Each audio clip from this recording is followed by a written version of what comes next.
keyword tool. You basically type a keyword, and it will show you the number of searches per month, how competitive it is, and it's very useful. So here, that's exactly it. So just type, say, for example, the example used is always dog grooming for some reason. Oh, I see let me try. 1 second. Show my screen. Do you see my screen?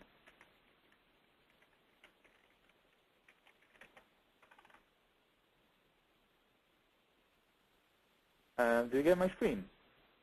Yeah. Okay. That's odd. I've never been on this end.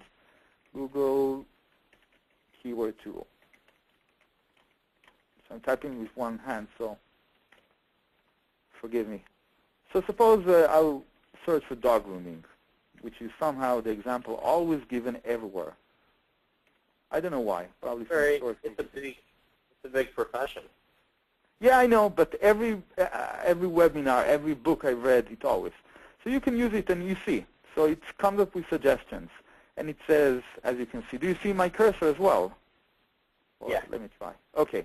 So you see the search volume for October, for the monthly ones, and it gives you a good indication of how many searches you're going to get if you target that specific keyword. So for example, the first one is mobile dog grooming. I have no idea what that means, but if you were to get a website with that URL as your, say, mobiledoggrooming.com, it will greatly help you to rank for that keyword in Google and Bing and Yahoo. In addition, you see advertiser competition. This is good and bad. If you're doing PPC, which is pay-per-click, it means you're going to have to pay more if you compete on that phrase. However, if you're doing SEO and you want to have an AdSense-based website, it means that if you place ads, you're going to get more money for them.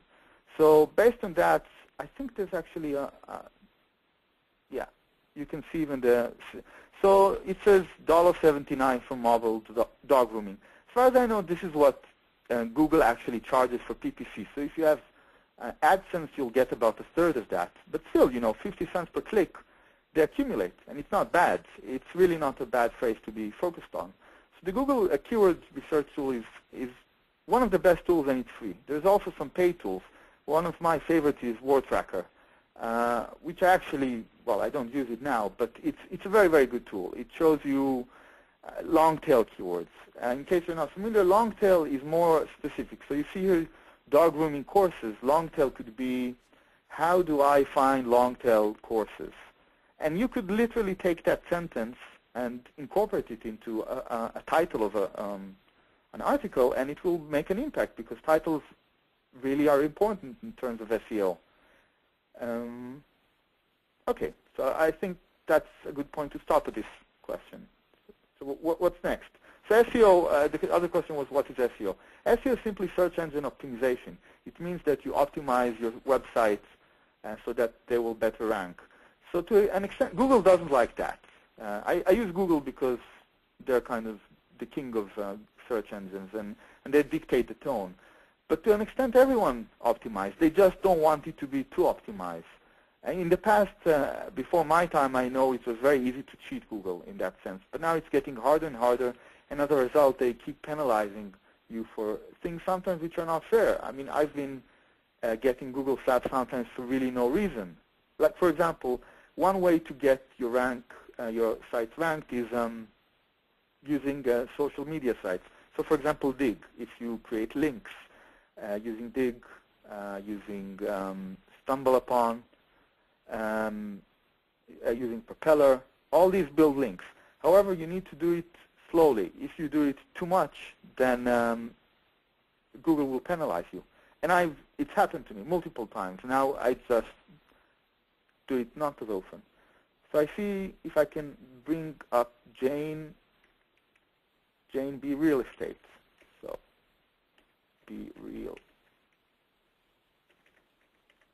I need another hand.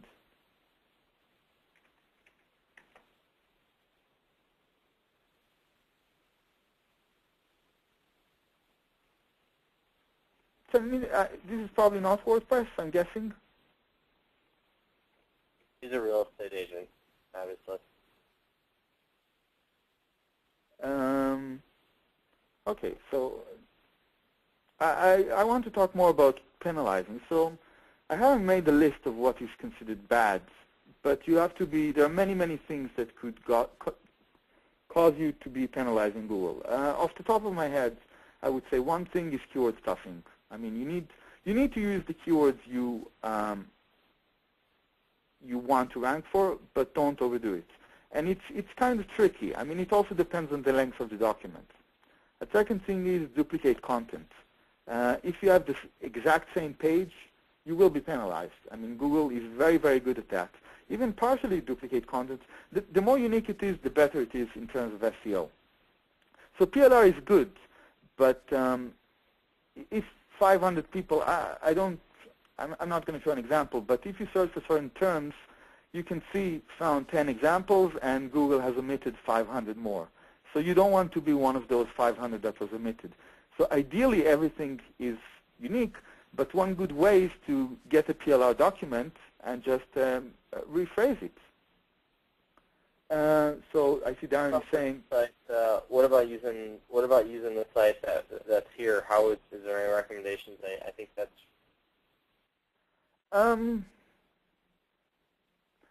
To be honest, I would like to see how well it's ranked. I mean, there are many tools that enable you to see how it's ranked, in which position that is for certain phrases.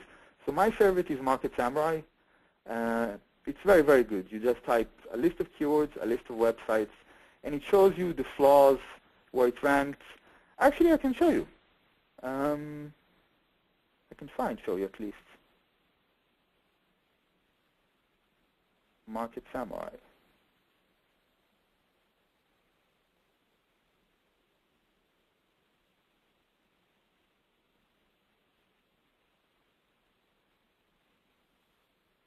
So I can even try to put your Jane's website in it and see what happens.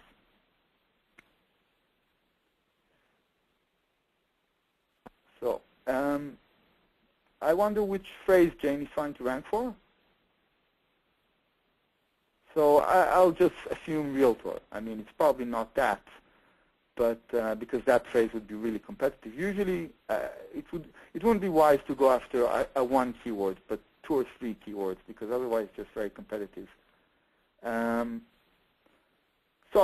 I'll pick real estate, and forgive me if that's totally the wrong term. This is a great tool, but it's not free.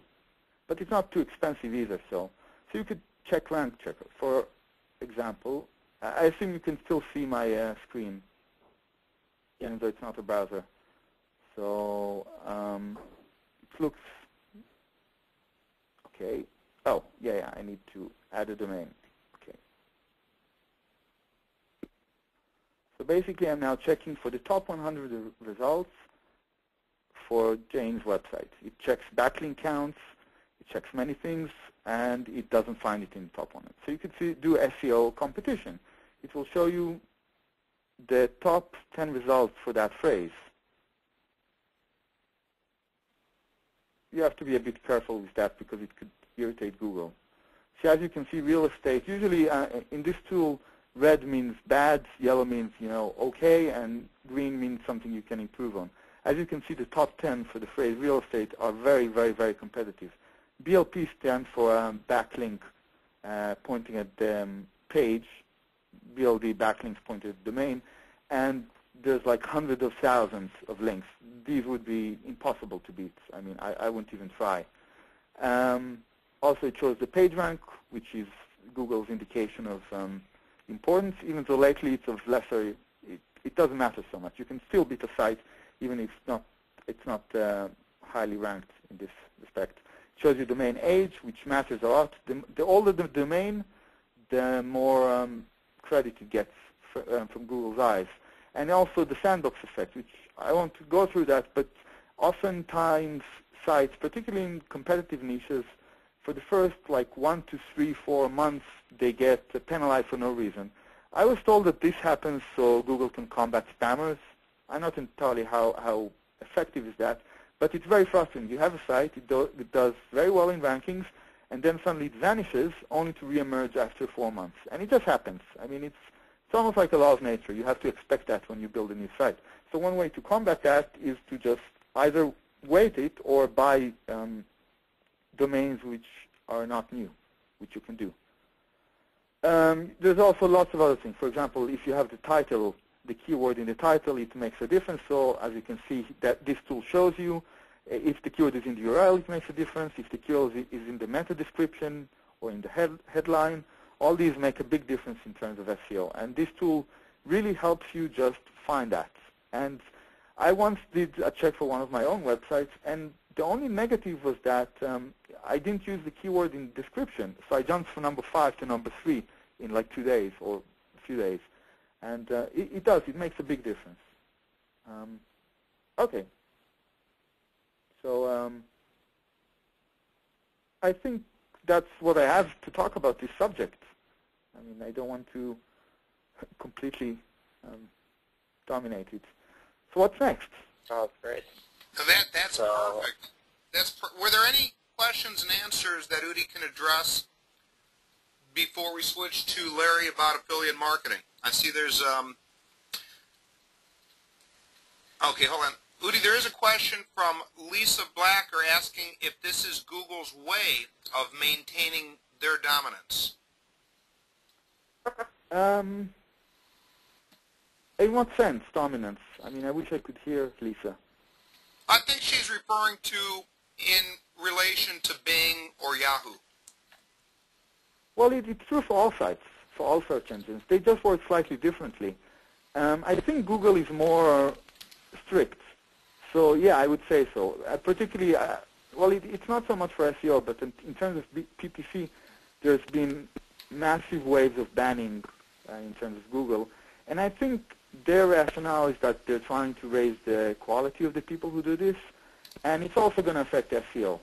So another topic is, it's not a big topic, but it's, link cloaking. For example, Google penalizes you if you use a naked link, naked affiliate link. What I mean by that is if you simply take an affiliate link and put it on your website.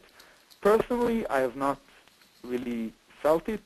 I guess because I have sites that have these affiliate links and I have sites that only use cloaked links. So the way to, I've hinted it to deal with it is by having cloaked links. There's a way to do that, but Google, I've been told, has learned how to crack this. So I guess it's a matter of time because this too will be affected. But yeah, I do think Google is trying to maintain quality. Sometimes it does it a bit too harshly, but that's their way. And I think lately there's a trend of being more and more harsh on affiliates. I don't know exactly where this is going to bring us or lead us, but it's just something we have to adapt to. Personally, I'm counting on Bing. But let's see what happens. Do you think Bing will be the choice of the future for affiliates? No, but there's such a huge movement. I mean, like I've attended Affiliate Summit a few months ago, and virtually everyone hated Google. I mean, I thought it's just me. I mean, maybe I should not be even saying it now, but everyone felt this way.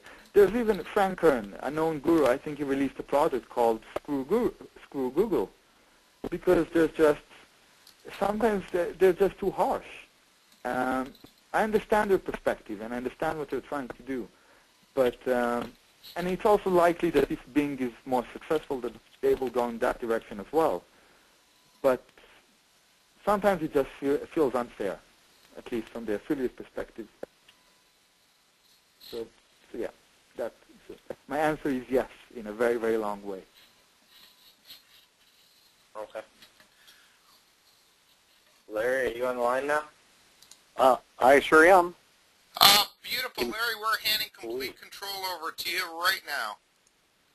All right. Okay, first of all, let me touch a little bit about domains, and then I presume you want me to talk a little bit about affiliate marketing. Is that correct? Yes, sir. And I believe you should have complete control over the presentation now, too. We can see your screen and everything else. Okay. Let me see here. I am not. My screen kind of disappeared. Let me see here. Okay, I'm not. I'm not seeing that. All I'm seeing is the thing over to the right there. Unless, what are you seeing on the screen right now? I see your computer screen. Yeah, Oh, you see my computer screen. Log about 60. Okay, there we go. Okay. Oh, all right. Well, okay. There's something. I just learned something right now. Okay, first of all, let me talk a little bit about domains, and then I'll kind of jump into affiliate marketing. I personally got involved with the internet first of all in the domain name business. I've had the pleasure of actually selling over 1,000 domain names in the last 9-10 years. And they've ranged from prices from $10 that I sold it for, and one recently that I actually have a lease with exclusive right to sell it on that is a nice high 5-figure amount. And I have turned down 6-figure offers on one domain name on weightlossprogram.com. Now, domain names can be assets and domain names can be liabilities. And what I mean by that is unless you're using that domain name to generate some money, having a website or something on it, even if it's a bad domain name, it's a liability because you're going to have to pay renewals for that every single year. Over the years, I probably have let 400 domain names expire just because, you know what, I probably shouldn't have registered those in the first place. So at one time, I owned over 1,500 domain names. I think it's probably just around 500 right now. And luckily, the domain renewal fees are pretty cheap compared to what they used to be. So the domain name industry, it is a tremendous asset if you can get the right domain name. And sometimes you're able to purchase those domain names from others that own them and get them at a low cost and resell them, or you can just hold on to them. A perfect example is I purchased the domain names wrestler.net or wrestlers.net and wrestlers.org for $55 and $45. Within a year and a half, I sold them for, if I remember right, $7,500 for the .net and $2,500 for the .org. That's a pretty good return on the money. And I've got domain names where I have $80 into them, and I'd be getting a nice high 5-figure return on those domain names. And one thing that you may want to consider if you end up getting those domain names that I call category killers, I'm going to use one as an example of one of my domain names, VoIPservice.com. I currently am leasing out that domain name with exclusive rights to sell it. And if somebody doesn't, if you've got a domain name that's worth $50, $60, $80,000, and somebody wants it, but they don't have that amount of money right up front, work out a lease arrangement, have them pay monthly, and if they don't pay it, you know, you still got that domain name. In fact, actually, this is the second time I've leased out that domain name. The first time I leased it out, I collected thousands of dollars. Then they had a problem with the web design company, a legal problem, and they couldn't pay the payments anymore, and I had to take it back. I still had control of the domain name. So anyways, that's just some of the things I'd like to touch on the domain industry. Now, let me talk about affiliate marketing. And really what affiliate marketing is, you know, the people on the call, I think you're going to be interested both as acting as an affiliate, and I can see some people on the call that they may want to act as merchants. And essentially, what affiliates are people that send merchants traffic and get paid on a commission basis. You get paid on a per sale basis. You can get paid on a per lead basis. In some cases, you can even get paid on a per click basis. A good example of a per click basis now is eBay. The eBay partnernetwork.com. They used to pay a revenue sharing basis. They've switched over to a pay per click basis. One of the most successful companies out there that got gigantic is all because of their affiliate program was Amazon.com. There's no way that they would have gotten that big without affiliates. And I believe that they probably have maybe 500,000 affiliates now. I mean, you see it all over on websites all over. You see these Amazon links or an Amazon banner. Well, those affiliates are earning money sending Amazon customers. eBay is another example. They would not have gotten that big if it wasn't for affiliates. So now that, on the screen here I can see that I want to talk about Blog About Safety, because I had brought that up because there's a perfect example of a website that could benefit by promoting affiliate programs on that. Now, there's a site called Safety Company, for example. They have an affiliate program, and they sell safety products. Well, they're hooked up with an affiliate network, and I'll touch briefly on affiliate networks here shortly. And affiliates are sending safety company traffic, and people that are buying these products, affiliates' websites, they're earning commissions. In fact, when I checked, they were earning in the last 7 days, on average, about $1.50 per click. And if I remember right, I think it was like 60 cents a 30-day average. So, there's a happy medium there. Well, when you have targeted websites like Blog About Safety, you can sell all kinds of safety products. It could be fire extinguishers. It could be safety glasses. It could be child safety products. There's literally probably about 10, 20, 30 safety-oriented merchants that have affiliate programs. So I'm going to go to a site of mine, and hopefully it's showing up here, and that's affiliatenetwork.org. And first of all, one thing I want everybody to realize is I am not a web designer. Okay, as you can see on my websites, they're very, very simple, and they always have been. I don't think my design skills have improved at all in the last 9 years. But nevertheless, that should motivate you, because if my crappy web design skills can make me money, then your good web design skills can make you money. So anyways, what affiliatenetwork.org is it lists affiliate networks which really help connect website owners with merchants that have affiliate programs. And these merchants run their affiliate programs through affiliate networks.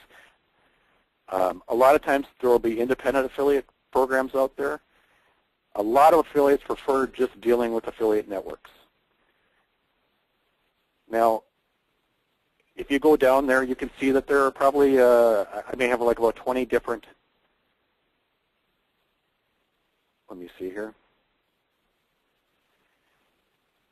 networks listed here. For example, I've got ShareASale. That's always been one of my favorite networks. They probably have about 2,000 to 3,000 different merchants on there. And you can connect every different type of niche that you can think about. There's products that match on that. I know that when I do the search for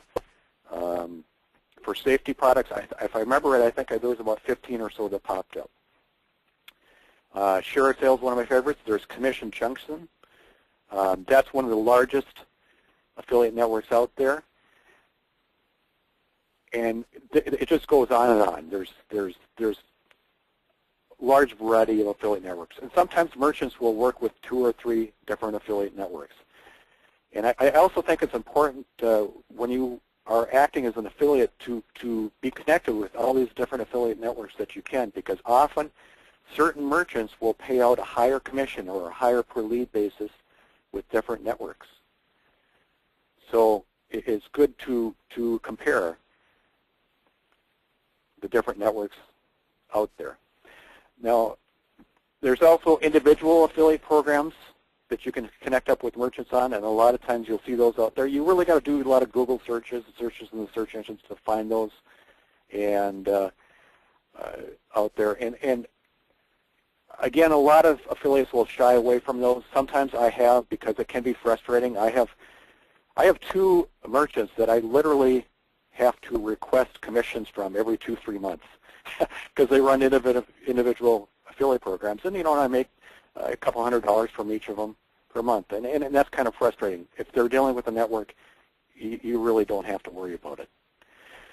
Now, let's say that you're a merchant and you want to start selling your products. Well, you could go out there and start trying to sell all your products individually, or you can work out a deal with affiliates and pay them on a commission basis. And if you connect with some of the affiliate networks, and I'm just going to use like ShareASale, for example, well, they have thousands of affiliates out there. All those affiliates literally will have access to your affiliate program if they apply to it. And generally, a lot of them, they specifically, when a new affiliate program pops up, you're going to see some of the top affiliates go and try to promote that affiliate program. If you've got digital products,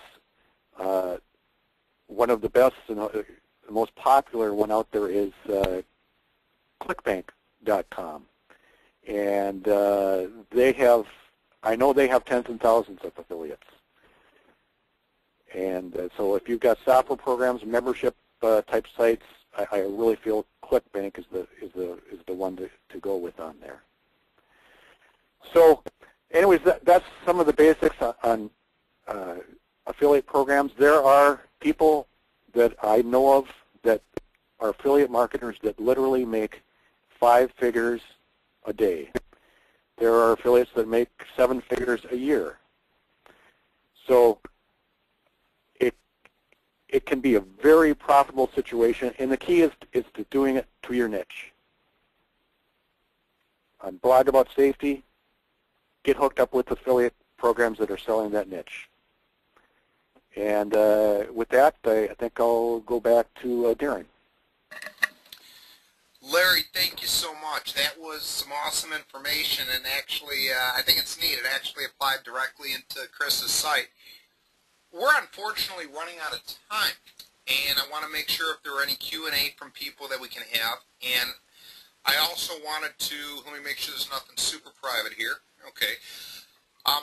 Those who are on the call, what you're seeing here is a bit of a glimpse into our Wednesday private group. I'm going to schedule another website similar to this that all of us can share going forward with questions in between these weekly calls. Now let me just see if there are any Q&A that we can address before the call cuts us off. Okay, looks like we have 2 here. So, Udi, I think these are both directed for you if you want to take them. Sure, I don't see them though. I mean, can you let me know? I'm sorry. All right, wait a second. I assume everyone sees my screen. Why not? I see Larry's screen. Hey, Darren, just in case, it looks like it's about to cut us off soon. Yep, we got about 1 minute, so I am taking back control of the screen here, just trying to change presenter back to myself. I can try to answer something really quickly. Yeah, You're actually welcome to contact me directly, I mean, I'm on Twitter. Oh, you know what? Would it be okay, Udi and Andy and Larry, sure, absolutely. if I send out everybody's contact information after the call through Twitter? Absolutely. Yes. Thank you. I'm easily found through Google, Twitter, whatever. I mean, feel free. Well, on that note, it says we have 7 seconds. If it's really cutting us off, thank you, everybody, so much for being here today. Did that actually cut us off, or is it still going? No, it's still going. It just shows red. I guess we're in the red. A big red thing on my screen. Ooh, it turned red. Uh-oh. What does that mean? I have no idea. Maybe we're into overtime or something. But there we go. well, if you want to take these 2 real quick, then. Sure, I don't mind. Yeah, why don't we answer these, and then we'll wrap up. I just don't see the questions.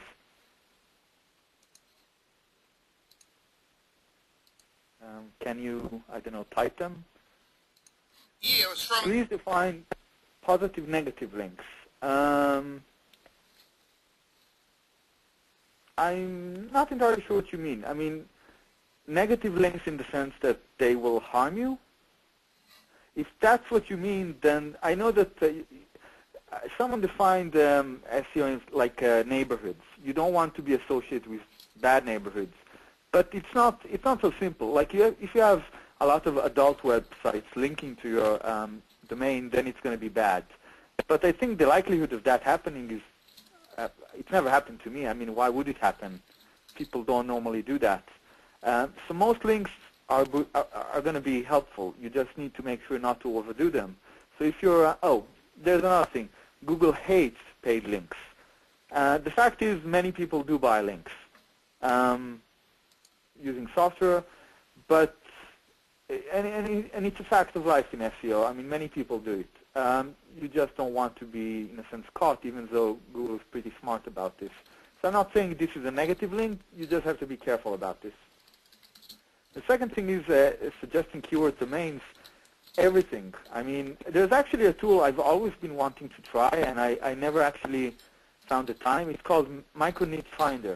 It's supposedly very, very good at locating niches that have relatively low competition and okay volume. And it's supposed to be great. But one way to do it is to just go to the Google keyword search tool and just start seeing things. But there's a lot of other ways. I mean, I have actually a list of ways of finding useful domains and keywords, but I could talk about this for 30 minutes. So but the Google Keywords tool would be a good start. And if he goes for 30 minutes, he's going to take away his presentation from next week's call. So yeah, no, and I'll also have it, I can have it written down. I do have it written down, so I could just share it. So I'll be happy to. I hope this answered, I mean, at least briefly, the questions. Yeah, everybody who dialed in, we're exactly at 2 o'clock on the hour. I want to be respectful of everyone's time. I am so grateful that we've all been able to come together today, pull this off. I'll be sending out an email to make sure we're all in contact with each other, as well as some resources pointing to the PowerPoints from today's call. On that note, I'd like to say thank you, Udi, Andy, and Larry, if you want to just say a quick goodbye, and then we'll wrap this one up. Well, I have to say this was a blast for me. I really enjoyed this, and I hope I can share from what I know. And I also, apparently, I knew less about domaining than I thought, so I'm really eager to learn from Larry. This is not something I've done, so I've enjoyed it very much. Yeah, this is Larry. You know, that's one thing I can learn from you is SEO, as everybody knows, and of course I need to better myself in my web design skills, and I hope that everybody on the call can get a feel about how we help each other out. We've got strengths and we've got weaknesses, and our whole group, and we don't have everybody from our group on the call, that they couldn't all make it. You can really learn a lot from everybody, and so take advantage of it. I just want to say thank you to everyone for coming today. This is Andy. It's actually been kind of cool just learning everything, just from Udi and from Larry, just all the great content that they have on terms of domains, affiliate marketing, and SEO. I definitely learned a lot. I don't know about everybody else, but I have about 10 websites that they were talking about as they were going along. I have the Amazon Associates website up for one. Definitely good ideas, just cool things just to do, just to build up your business and just to associate with other people, because as Larry said, you definitely learn from everybody. And that's something that as you go along, you definitely just get a lot out of everything here. So thank you, everybody, and I'll see you guys next week. Terrific. Everybody, thank you so much. Have an awesome week. And we'll be talking with you soon. Bye. Bye. Take care.